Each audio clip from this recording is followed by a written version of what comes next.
सालों पहले एक गांव में सूरज नाम का किसान अपनी पत्नी के साथ रहता था। किसान बूढ़ा था, लेकिन उसकी पत्नी जवान थी। इसी वजह से किसान की पत्नी दुखी रहती थी।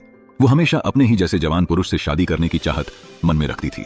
महिला के मन की बात को एक चोर समझ गया। वो रोज महिला का पीछा करने लगा।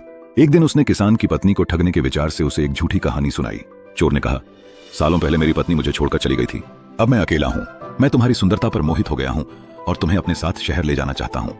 स्त्री ये सुनते ही खुश हो गई। वो फटाफट बोली, ठीक है, मैं तुम्हारे साथ चलूंगी, लेकिन मेरे पति के पास बहुत धन है, पहले मैं उसे ले आती हूँ। उन पैसों से हम जीवन भर आराम से रहेंगे। यह सुनकर चोर ने कहा कि ठीक है, तुम जाओ और लौटकर इसी जगह आना, मैं तुम्हारा इंतजार करूंगा। स्त्री घर पहुंची तो देखा कि पति गहरी नींद में था।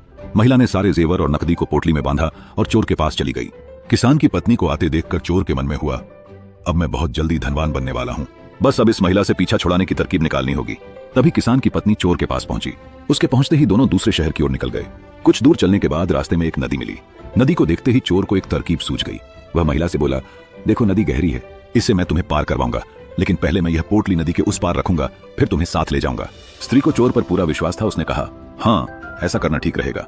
वो फिर चोर ने कहा, देखो तुमने भारी जेवर पहने हैं, ये जेवर भी तुम मुझे दे दो ताकि तुम्हें नदी पार करने में कोई बाधा न हो। यह सुनते ही किसान की पत्नी ने अपने सारे जेवर चोर को दे दिए। पोटली में बंधा धन और महिला के जेवर लेकर चोर नदी के पार चला गया। महिला उसके लौटने का इंतजार करती रही, लेकिन वो फिर कभी लौटकर नहीं आया। अब महिला को बहुत दुख हुआ और उसकी आंखों से आंसू बहने लगे, लेकिन पछतावे के लिए तब तक बहुत देर हो चुकी थी। उसका सारा पैसा और जेवर लेकर चोर जा चुका था। कहानी की सीख, धोखेबाजी का फल हमेशा बुरा ही होता है। व्यक्ति जैसा बोता है वैसा ही काटता है। इसलिए कहा जाता है कि हमेशा हर रिश्ते में ईमानदारी दिखानी चाहिए।